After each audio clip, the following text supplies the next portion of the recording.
आज मैं आप लोग को इम्फेटिक पढ़ाने जा रहा हूँ, जो कि कल का छूटा हुआ भाग है। कल इम्फेटिक का 5 रूल बताए थे, जिसमें से 3 ठो हम बता दिया था, 2 ठो बाकी है, उसी दोनों को लेकर चल रहे हैं। तो देखिए कंसेप्ट ऑफ इम्फेटिक, इम्फेटिक को समझिए, जोरदार कथन। इम्फेटिक क्या है कल बता दिए थे, लिख मेरा पार्ट 1 इम्फेटिक पार्ट 1 में देख लीजिएगा, कैसेट, कल का कैसेट में, वीडियो में। नॉन इम्फेटिक बिना जोरदार कथन से इम्फेटिक में बदलने के नियम, तो 3 को बढ़ा दिए, अब बचा 2 ठो। तो चौथा देखिए, 3 पर है, चौथा है यदि नॉन इम्फेटिक वाक्य कौन सी में हो, मुख्य क्रिया से शुरू हो, मेन वर्ब से शुरू हो, जैसे bring a glass of water, take your seat, है ना, गिव मी ए पेन, हमको एक कलम दो, ये सब से शुरू होगा ना, जो कि क्या कहलाता है, मुख्य क्रिया शुरू होने वाला वाक्य इम्पेरेटिव सेंटेंस कहलाता है। जैसे आदेश देना, सलाह देना, निवेदन करने का बोध हो, तो उसका इम्फेटिक बदलने पर क्या करेंगे, मुख्य क्रिया के बाद, ध्यान दीजिए, मुख्य क्रिया के बाद मैंने V1 के बाद डू लगता है। तो पहले सूत्र देख लेते हैं, सूत्र क्या है, मुख्य क्रिया के बाद क्या लगता है, डू, बस शुरू में ही या जहाँ हो मुख्य क्रिया वहाँ लगता है। तो यदि नॉन इम्पेरेटिव का वाक्य क्या हो, किसमें हो, मेन वर्ब मुख्य क्रिया से शुरू हो, तो वह क्या कहलाता है, इम्पेरेटिव सेंटेंस कहलाता है। जिससे आदेश देना, ध्यान दीजिए, आदेश देना, सलाह देना या निवेदन करने का बोध हो, तो इम्फेटिक में बदलने पर मेन वर्ब जो है V1, उसके पहले डू लग जाता है, बस बन जाता है इम्फेटिक, जोरदार कथन बन जाता है। जैसे बताए एग्जाम्पल, सूत्र लिखिए पहले, सूत्र में है, सूत्र पर समझ लीजिए, डू प्लस, ध्यान दीजिए, do plus V1 plus object, बस ये सूत्र हो गया आपको निर्देश देना या आदेश देना या सलाह देना, डू से शुरू हो तब, V1 से शुरू हो तो तब इसमें लागू होगा। और जब विनती करने का बोध हो, अथवा कर देते हैं दूसरा सूत्र, प्लीज, PLEAS, प्लीज या काइंडली रहेगा, कृपया बैठ जाए, प्लीज सिट डाउन, तो इसमें हो जाएगा, तब यहाँ नहीं लगेगा, मेन वर्ब के पहले डू लगेगा, do plus V1 plus object. अब यहाँ देखिए, अब एग्जाम्पल लीजिए, कौन सी एग्जाम्पल लेंगे हम, नॉन इम्फेटिक का, नॉन इम्फेटिक का वाक्य लेते हैं, सिंपल में, शॉर्ट में लिखिए, ब्रिंग, आपको हम कह सकते हैं ना, ब्रिंग अ चेयर, एक कुर्सी लाओ बाबू, क्या कहेंगे, ब्रिंग ए चेयर, एक कुर्सी लाओ, कौन चीज़ शुरू है, देखिए ये हो गया आपको ब्रिंग में लाना, ये V1 हो गया, ए चेयर ऑब्जेक्ट हो गया। तो मुख्य क्रिया से शुरू हो, और दूसरा इसका इम्फेटिक बनाना है, क्या हो जाएगा, डू लग जाएगा, तो क्या हो जाएगा, डू, ब्रिंग का बी छोटा बन जाएगा, small letter, do bring a chair. अब इसको ध्यान दीजिए, इसका हिंदी समझ लीजिए, क्या हम कल बताए थे कि इसका ट्रांसलेशन पूछ देता है, मैट्रिक बोर्ड में हो या इंटर बोर्ड में, जो पढ़ रहे हैं हम इसलिए पढ़ा रहे हैं, लिख देते हैं हिंदी, जिससे क्या होता है, ट्रांसलेशन के रूप में, तो हिंदी इसलिए लिख देते हैं, एक कुर्सी लाओ, कुर्सी लाओ, आदेश हुआ, झट से ले आइएगा, आप ही को बोले कुर्सी लाओ भाई उधर से, तो उसका क्या बनेगा, डू लगाने के बाद क्या हो जाता है, एक कुर्सी तो लाओ, ध्यान दीजिए, एक कुर्सी तो लाओ, जोर देके कहना हुआ, इस सामान में क्या हुआ, लाओ, एक कुर्सी लाओ। और जब मूड करा कर लेंगे, है कुर्सी बैठो, एक कुर्सी तो लाओ, कम से कम खड़े हैं उसमें से, नहीं देखते हो, तो यहाँ क्या हो गया, थोड़ा जोर देने की बात आ गई, इसे थोड़ा उस मूड में बोलना पड़ा हमको, तो ब्रिंग, डू लग जाने से क्या हो गया, अरे कुर्सी तो लाओ कम से कम, इतना देर से खड़े हैं, तो डू लगाने से क्या होता है, जोर पड़ जाता है, ठीक है। ये तो हो गया क्या, आदेश। अब देते हैं प्लीज या काइंडली वाला को लीजिए, नॉन इम्फेटिक का वाक्य लीजिए, non emphatic, please please sit down कहिएगा ना किसी को, बैठ जाओ, क्या कहो किसी को, सिर्फ बैठ जाओ, प्लीज़ बैठो, बैठ जाइए, कृपया बैठ जाइए, बैठ जाइए, बैठ जाइए, सिट डाउन, सिट डाउन। जब नहीं बैठेगा तब वहाँ जोर दे करना पड़ेगा। तो पहले इसका लिख बनाइए पहले, तब दोनों का हिंदी लिख देंगे। प्लीज सिट डाउन है तो डू कहाँ लगेगा, मेन वर्ब के पहले, यहाँ ये न वर्ब हो गया V1, तो यहाँ न लगेगा, नो की प्लीज के पहले। अक्सर लड़का क्या गलती करता है, प्लीज के पहले डू लगा देता। अरे वैसा थोड़ी लिखाया गया है, क्या लिखा गया है, मेन वर्ब के। देखिए आदेश देना हो, सलाह देना हो, निवेदन करना हो तो एम्फेटिक बदलने पर मेन वर्ब, ध्यान दीजिए, मेन वर्ब ने V1 के पहले डू लग का प्रयोग किया जाता है, नो की प्लीज के पहले। हम लिखा दिए, प्लीज के पहले लिखाते ना, ऐसा होता तो, लेकिन नहीं, मेन वर्ब के पहले, तब न जोर पड़ेगा। क्रिया पर जोर कब पड़ेगा, जब वर्ब के पहले डू लगेगा तब न जोर पड़ेगा। लिखिए please, please do sit down. आप दोनों का हिंदी लिख लीजिए, तब बुझ लीजिएगा। कृपया, कृपया बैठ जाएं, प्रेम से कह रहे हैं बैठ जाइए, आदि विनती कर रहे हैं बैठ जाएं, बैठ गया लो। मान लो नहीं बैठ रहा है, बहुत भीड़ है, फंक्शन कोई चल रहा है, कोई डांस का प्रोग्राम है, तो लोग चाहता हम देखें खड़ा होके, बैठ भी नहीं करेगा जल्दी आपसे, तब वहाँ आपको मूड कड़ा करना पड़ेगा। कैसे, कृपया, कृपया बैठ तो जाएं, बैठ तो, आपको मूड करा कर करना पड़ेगा, कृपया बैठ तो जाएं, बैठिए, बैठिए कम से कम, खड़ा होकर देखते। तो ये हो गया मूड, जोर दे के कहना, यही ना है जोरदार कथन। आराम से पहले आप प्रेम से कहते कृपया बैठ जाइए, जब नहीं बैठ रहा है तो आपको वहाँ जोर दे के कहना पड़ेगा प्लीज डू सिट डाउन, कृपया बैठ जाइए। यही है एम्फेटिक, कुछ नहीं इसमें, खाली थोड़ा सा ध्यान रखना है। अब पांचवा रूल, चलिए 4 हो गया ना, पांचवा देखिए, rule 5 last, rule 5 first rule है। 5 में देखिए क्या है, यदि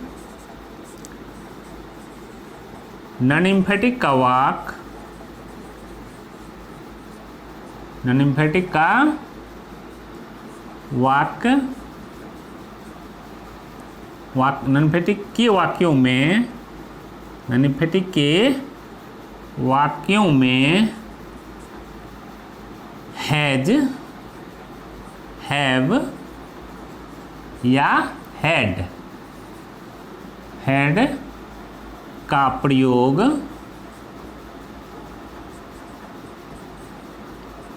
मेन वर्ब के रूप में है। ध्यान दीजिए, मेन वर्ब, ये देखो ये सब ये हेल्पिंग वर्ब, ये तीनों, I have a pen, he has a cow, helping verb है।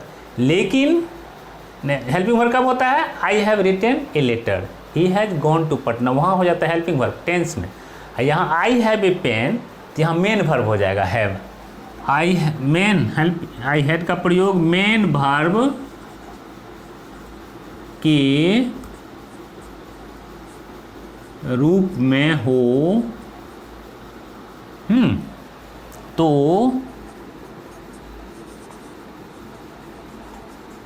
एम्फेटिक में,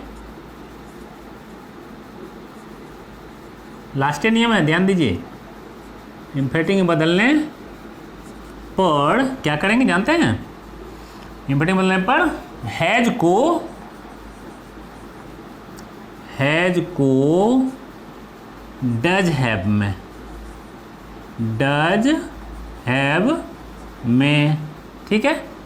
और तब क्या है, हैव, फिर रहेगा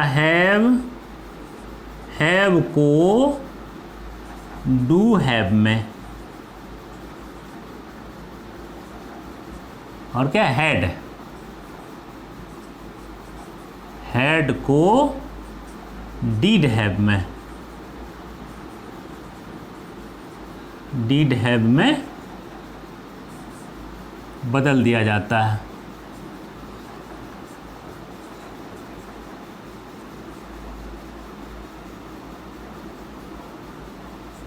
ठीक है। इस तरह से जब हैज रहेगा, ही हैज ए काउ, तो ही डज हैव ए। अच्छा एक बात ध्यान दीजिए, तीनों में हैव ही क्यों है पता है आपको? आपको बताए होंगे कभी क्या बताए हैं? जिस वाक्य में बाबू क्या लगा हुआ रहे, डू, डज या डिड लगा रहे, है ना, डू डज डिड, तो उसमें क्या होता है? V1 लगता है। उधर पढ़ाए होंगे आपको, है ना, क्या लगता है वहाँ? V1 लगता है। तो हैव क्या है? V1 है यहाँ। तीनों में V1 इसलिए लगा कि सबके पहले क्या लगा हुआ हो? डू डज डिड लगा हुआ है, इसलिए V1 लगा। आप देखिए ये जो है V1 क्यों हो गया, थोड़ा सा एक लाइन दिखाते हैं, समझ लीजिए इसको। अर्थ V1, V2, V3, V4, V5, ये क्या 5 रूप है, बता चुके हैं पहले। तो अर्थ यहाँ लीजिए हमको क्या है? रखना का, रखना या पास। इसका अंग्रेजी, इसका क्या होता है? दोनों का अंग्रेजी हैव होता है। हैव मीन्स मेरे पास है, या रखना, मैं रखता हूँ। आई हैव ए पेन, मेरे पास एक कलम है। आई हैव ए पेन दूसरा अर्थ हो जाता है मैं एक कलम रखता हूँ। तो हैव क्या है देख लीजिए यहाँ V1 है कि नहीं। इसका दूसरा रूप क्या होता है? हैड होता है। तीसरा रूप भी हैडे होता है, और चौथा रूप हैविंग होता है, और पांचवा रूप हैज होता है। समझ लीजिए हैज क्या है? हैज तो क्या है? हैज V5 है। हैज रहेगा तो हमको V1 ने देना है, डू डज के बाद V1 ने दीजिएगा, हैं। हैड रहेगा, यहाँ हैड है, यहाँ हैड है, तो हैड के बाद हम जानते हैं, हैड के बाद हैड को कौन सी बदलेंगे? हैड का हो जाता है डिड हैव, तो डिड लगेगा तो V1 लगेगा ना, तो V1 तो यहाँ ही है, हैव V1 है। एक और लिखा देते हैं, डू भी ये हेल्पिंग वर्ब भी है और मेन वर्ब दोनों होता है, ये दोनों। करना का अंग्रेजी क्या होता है? करना का अंग्रेजी क्या होता है बताइए? डू मीन्स करना, अब पास्ट टेंस में डीड, ये दोनों खाली बताएंगे। और यहाँ हो जाता है डन, यहाँ डूइंग चौथा रूप, यहाँ डज। अब ये दोनों ऐसा वर्ब है कि मेन वर्ब भी है, हेल्पिंग वर्ब भी है। यहाँ मेन वर्ब है,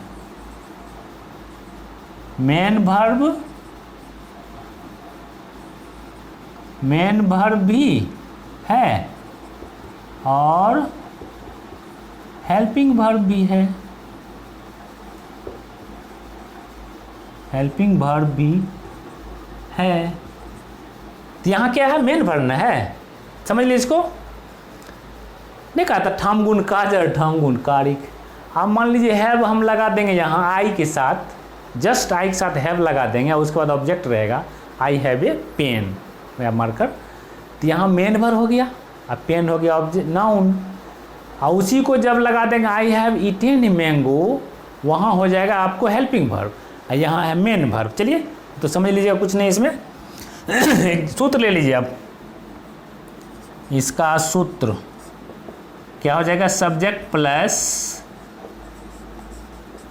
प्लस ये तीनों को उतारना है, सब्जेक्ट प्लस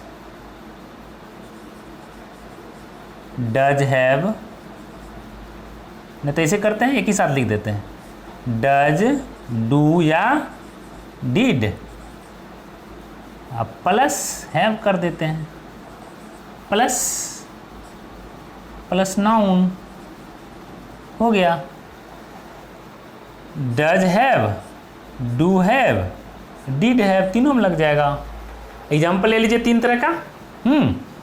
एग्जाम्पल लीजिए, एग्जाम्पल नॉन इम्फेटिक में होगा, नॉन इम्फेटिक बनाइए। पढ़ लेते हैं, कौन सी वाला?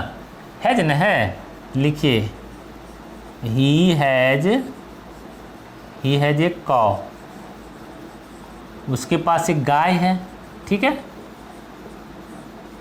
उसके पास एक गाय है, ठीक है। क्या बनेगा इसका इम्फेटिक बताइए? इम्फेटिक बन जाएगा, बताइए। हैज रहे तो क्या होता है? हैज रहे तो डज हैव। तो ऐसा लोग नहीं कर दीजिएगा, गलती नहीं कीजिएगा। ही डज हैव होता है। बहुत बच्चा क्या करता है जानते हैं? बहुत बच्चा क्या करेगा? ही डज हैज कर देता है। हैज तो V5 है, ध्यान दीजिए। क्या कर देता है? ही है, अरे ही है ना, तो डज लगेगा, फिर ही के साथ तो हैज लगता है, तो ही डज हैज कर देता है। हैज क्या है बताइए? यदि हैज कहेगा तो हैज तो V5 है, तो V5 नहीं ना होगा। हमें क्या चाहिए? डू डज के बाद हम कई बार बता चुके हैं टेंस में भी, डू डज डिड के बाद V1 लगता है, तो हैव न V1 है। अभी पढ़ा है आपको, हैव क्या है? V1 है, इसलिए यहाँ हैज नहीं ना होगा। बच्चा गलती करते इसलिए आपको बता दिए। तो उसके पास क्या है? एक गाय है, इसका हिंदी क्या हो जाएगा? उसके पास एक गाय तो है कम से कम। देखिए गाय तो है। अब यहाँ ध्यान दीजिए, कहता है उसके पास एक गाय है। सामान्य वाक्य में हम बोलते हैं तो क्या कह देते? उसके पास एक गाय है, उसी को जोड़ दे के कहते हैं ही डज हैव। अरे उसके पास एक गाय तो है कम से कम, और कुछ हो चाहे नहीं हो, बकरी हो, भैंस नहीं हो, कुछ घोड़ा नहीं हो, कम से गाय तो है, कम से कम उसके पास एक गाय तो है, तो जोड़ दे कह दिए। यही है इम्फेटिक और कुछ नहीं इम्फेटिक में। दूसरा वाक्य लेते हैं नॉन इम्फेटिक का। I have a pen. क्या होगा इसका? बनाइए। मैं हिंदी, मेरे पास एक क्या है? मेरे पास एक कलम है। मेरे पास एक कलम है, समान वाक्य हो गया, मेरे पास एक कलम है। इसका क्या हो जाएगा? हैव रहेगा तो ध्यान दीजिए, हैव रहेगा तो क्या हो जाएगा? हैव को डू हैव में बदल दिया जाता है, तब नहीं इम्फेटिक होगा। तो क्या हो जाएगा इम्फेटिक इसका? आई डू लगने के बाद V1 होता है, तो हैव तो V1 यहाँ ऑलरेडी है, यहाँ भी है, लेकिन हमको तो दर्शाना होगा ना V1 है हैव। तो आई डू हैव का क्या होता है देख लीजिए, हैव का do have. I do have a pen. इसका हिंदी क्या हो गया? मेरे पास एक कलम तो है। कलम तो है कम से कम, और कुछ हो चाहे नहीं हो, एक कलम तो है। मेरे पास कम से कम कलम तो है। कलम से तो बहुत कुछ होता है, सारी दुनिया कलम से चलती है। कलम जिसके पास कलम में ताकत है कहीं कमा खा लेगा, या कलम या ताकत या मेहनत। कलम लेकिन सबसे बड़ी ताकत है। देखिए आई हैव ए पेन, मेरे पास एक कलम है। आई डू हैव, मेरे पास एक कलम तो है, कम से कम कलम तो है, मेरे पास कलम तो है। यही है इम्फेटिक और कुछ नहीं है। इम्फेटिक मैंने जोड़ दे के कहना। लास्ट वाक्य ले लीजिए, हेड पर एक ठो नॉन इम्फेटिक का।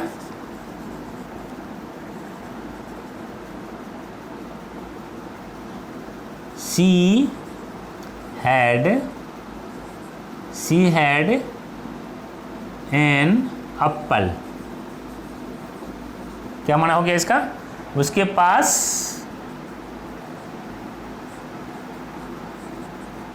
पास एक सेब है। अब उसके पास एक सेब है, तो इसका इम्फेटिक क्या बनेगा? वो तो समान वाक्य हो गया। उसके पास एक उसके पास एक सेब था। उसके पास क्या सेब था? सेब था। क्या था उसके पास? एक सेब था। हेड लगा हुआ है, तो हेड कौन सी बदलता है? हेड को डीड हैव में बदल दिया जाता है। हेड का क्या होता है? डीड लगा देंगे, डीड के बाद तो V1 होगा। हैव हम जानते हैं कि डू डज डीड के बाद V1 लगता है।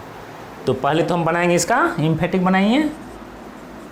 क्या होगा इम्फेटिक? सी हेड का क्या होता है यहाँ देख लीजिए, हेड को डीड हैव में। सी डिड हैव एन एप्पल। क्या हो गया हिंदी इसका? उसके पास एक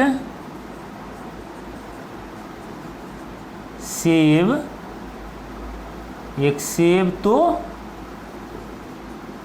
था, हो गया, एम्फेटिक खत्म।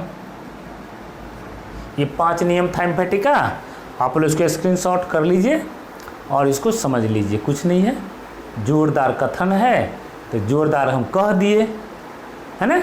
ही हैज ए काउ, उसके पास गाय है। He does have a cow, उसके पास एक गाय तो है। आई हैव ए पेन, मेरे पास एक कलम है, ठीक है। उसका बना दिए डू लगा करके, हैव B1 दे दिए, आई डू हैव, मेरे पास एक कलम तो है, जोर दे कहना हो गया। शी हैड एन एप्पल, उसके पास एक सेब था, और उसमें डिड लगा दिया, फिर हैव दे दिए, डिड हैव ए, तो उसके पास एक कम से कम सेब तो था, एक सेब तो था। ये कुछ नहीं है।